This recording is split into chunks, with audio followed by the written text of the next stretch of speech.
ప్రేక్షక అభిమానులకి, మీడియా మిత్రులకి, శ్రీకాకుళం ప్రజలందరికీ, ఈ ఫంక్షన్కి విచ్చేసిన మీ అందరికీ నా నమస్కారాలు.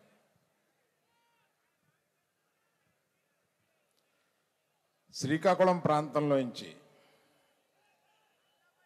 ఒక కథ తీసుకొని ఆ కథ ఆధారంగా మేము ఒక సినిమా తీసి అది ఒక పెద్ద సినిమాగా మారి మేము దీన్ని ఆదరించిన అఖిలాంధ్ర ప్రజలకి నమస్సుమాంజలు ఈ ప్రాంతం నుంచి చెబుదాం. శ్రీకాకుళంలో ప్రారంభమైన మా ఈ సినిమా మీకు ఇక్కడికి వచ్చి కృతజ్ఞత చెప్పాలని చెప్పి మేము ఇక్కడికి వచ్చాం. మేమందరం మిమ్మల్ని చూసి వెళదామని. మంది ఇక్కడ కోడి రామ్మూర్తి గారి స్టేడియంలోంచి మనం ఈ ఫంక్షన్ చేసుకుంటున్నాం. వారి గొప్పతనం మొత్తం ఇండియా అంతా తెలుసు, కానీ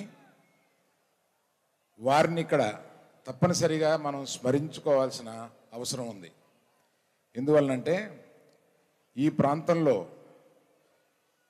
చాలా సంవత్సరాల క్రితం పుట్టి ప్రపంచ ప్రఖ్యాతిగాంచిన ఆయన ఎన్నో కొత్త కొత్త విషయాలు, ఎన్నో ఛాలెంజ్లు చేసి ఆయన ఈ జిల్లాకి పేరు ప్రతిష్టను తీసుకొచ్చారు. నాకు ఆయన చరిత్ర చదివినప్పుడు ఇది ఒక వెబ్ సిరీస్గా తీయాలని చెప్పి కొంత స్టడీ చేశామండి.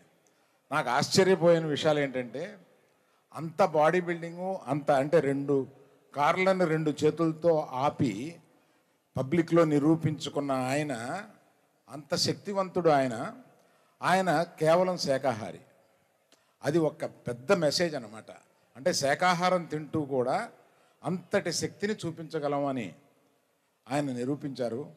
అటువంటి ఆయన కథని ఏనాటికైనా ఒక సినిమాగా కానీ వెబ్ సిరీస్గా కానీ చేయాలని తలుస్తున్నాం.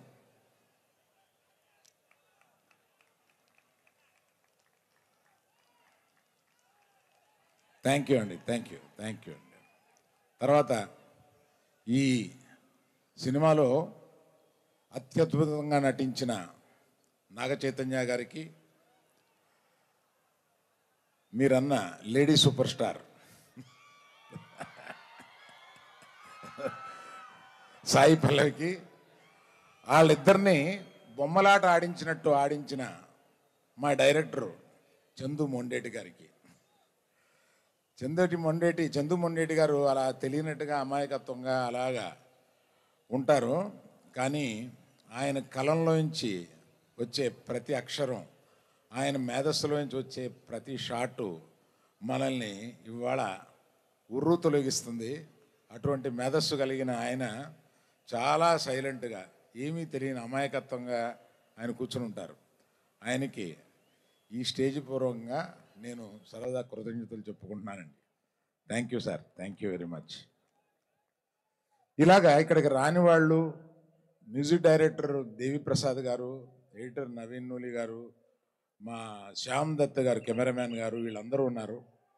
వాళ్ళందరికీ కృతజ్ఞతలు చెప్తాను. నేను ఎక్కువసేపు మాట్లాడడం కన్నా మీకు ఇష్టమైన నాగ చైతన్య గారిని, సాయి పల్లవి గారిని ఇక్కడ పిలిచి మాట్లాడమంటే బాగుంటుందని